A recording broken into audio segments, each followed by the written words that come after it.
দেখুন তো বন্ধুরা, এটা কিসের ভর্তা। এই ভর্তাটা যদি গরম ভাতের সাথে খান খুবই ভালো লাগবে। যারা টক পছন্দ করেন কিন্তু সেই টকটাই খেতে কিন্তু খুবই অসাধারণ। একবার হলেও এই টক ভর্তা বানিয়ে খেয়ে দেখবেন। এটা হচ্ছে কাঁচা টমেটোর ভর্তা বা চাটনি, যেটাই বলেন, আমি বলি ভর্তা। এই ভর্তাটা খেতে কিন্তু খুবই ভালো লাগে। আমি এই ভর্তাটা কিভাবে বানালাম সেটাই আপনাদের সাথে শেয়ার করলাম। যদি বন্ধুরা ভিডিওটা ভালো লাগে একটা লাইক, শেয়ার, কমেন্ট করে জানিও এবং ভিডিওটি সম্পূর্ণভাবে দেখে আমার চ্যানেলটি সাবস্ক্রাইব করে দিও। আর আমি এখন মূল রেসিপিতে চলে যাচ্ছি। আসসালামু আলাইকুম। মূল রেসিপিতে চলে আসলাম। বন্ধুরা, তোমরা কেমন আছো? আলহামদুলিল্লাহ, আমি ভালো আছি। আমি আজকে যে টমেটোটা ভর্তা করব, দেখো টমেটোটা কিন্তু বটি দিয়ে 4 ফালি করে নিয়েছি, আর এখানটা কিন্তু কাটি নাই। এখন এটা অল্প একটু পানি দিয়ে, যাতে সিদ্ধ হয় সেই পরিমাণে পানি দিয়ে আর একটু লবণ দিয়ে সিদ্ধ করে নেব। এই যে আমি অল্প পরিমাণে পানি দিয়ে সিদ্ধ বসিয়ে দিলাম আর দিয়ে দিলাম একটু লবণ। পরে যদি লাগে, আর পানিটা কিন্তু একেবারে শুকিয়ে নিব। দেখুন টমেটোটা কিন্তু ভালো করে সিদ্ধ করে নিয়েছি, আর এখানে কিন্তু কোনো পানি রাখি নাই, আর পাত্র কোনো পাল্টানোর দরকার নাই। আমি এই পাত্রের মধ্যে এগুলো আমি একটু থেতলে নিব, ভালো করে থেতলে নিব। যে একেবারে নরম হয়ে গেছে, দেখেন এইভাবে নরম করে নিয়েছি। এখন আমি এগুলো ভালো করে থেতলে নিব। দেখুন আমি ভালো করে থেতলে নিয়েছি, আর এটা দিয়ে আমি করে নিয়েছি। আপনার ইচ্ছে করলে গ্লাস দিয়েও করতে পারেন, আর পাটা পুতায়ও করতে পারেন, কিন্তু ব্লেন্ডার করলে কি হবে, একেবারে মিহিম হয়ে যাবে। কড়ার মধ্যে তেল দিয়ে দিয়েছি, আর তেলটা হালকা কুসুম গরম হয়ে গেছে। এখানে দিয়ে দিব কিছুটা রসুন কুচি, দিয়ে দিব পেঁয়াজ কুচি। এটা এখন লাল করে একটু ভেজে নিব। দেখুন লাল হয়ে গেছে। এখন এখানে আমি দিয়ে দিব সামান্য পরিমাণে একটু আদা আর রসুন বাটা। এটা দিয়ে একটু ভালো করে ভেজে নেব রসুন আর পেঁয়াজের সাথে। দিয়ে দিব একটু পানি, কারণ তেলের ছিটা আসতেছে।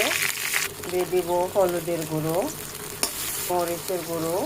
ঝালটা কিন্তু আপনাদের পছন্দ অনুযায়ী, যদি ঝালটা বেশি খান তাই একটু বেশি দিবেন। এখানে কাঁচামরিচ ইউজ করব, একটু দিয়ে দিলাম জিরা গুঁড়ো, আর দিয়ে দিলাম একটু ধনিয়া গুঁড়ো। এটা ভালো করে আবার নেড়ে চেড়ে নিব। আর লবণটা এখন দিব না, যেহেতু টমেটোটা লবণ দিয়ে সিদ্ধ করে নিয়েছি। টমেটো দেওয়ার পরে যদি লবণ লাগে তাহলে আমি লবণটা ব্যবহার করব।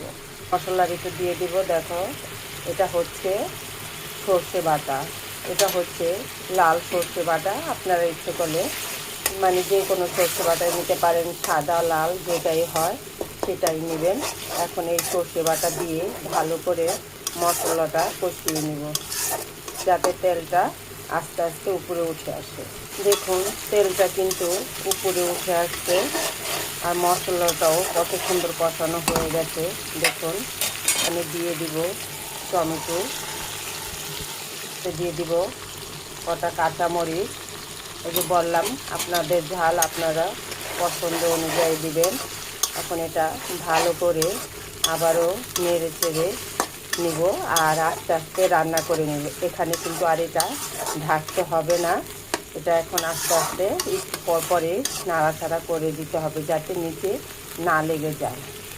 দেখেন এখানে এখন আমি একটু অ্যাড করে দিব তেঁতুল। যেহেতু তেঁতুলের পরিমাণটা একটু কমে দিলাম, কারণ কাঁচা টমেটোটা কিন্তু একটু টক টক লাগে, আর এটা যদি আর একটু টক হয় তাহলে খেতে কিন্তু খুবই ভালো লাগে। যারা টক পছন্দ করে তারাই কিন্তু এই টকটা দিবেন, আর যারা পছন্দ করেন না তারা টকটা না দিলেও হবে, বা লেবু রসটাও দিতে পারেন। প্রায় হয়ে এসেছে। এখন আমি দিয়ে দেব একটু ধনিয়া পাতাটা দিয়ে আমি প্রায় 2 থেকে 3 মিনিট আবার একটু ভাজা ভাজা করে নেব। এই টমেটোটা যাতে পানি না থাকে, তাহলে কিন্তু খেতে খুব ভালো লাগবে। দেখুন এখনই কিন্তু কোনো পানি দেখা যাচ্ছে না। দেখুন টমেটোটা কিন্তু হয়ে গেছে। এখন এটাকে আপনারা চাটনি বলেন আর ভর্তা বলেন, যেটাই বলেন, এটা কিন্তু গরম ভাতের সাথে খেতে খুবই মজার। মানে একবার হলেও এভাবে খেয়ে দেখবেন, মানে অসাধারণ একটা ভর্তা বা চাটনি।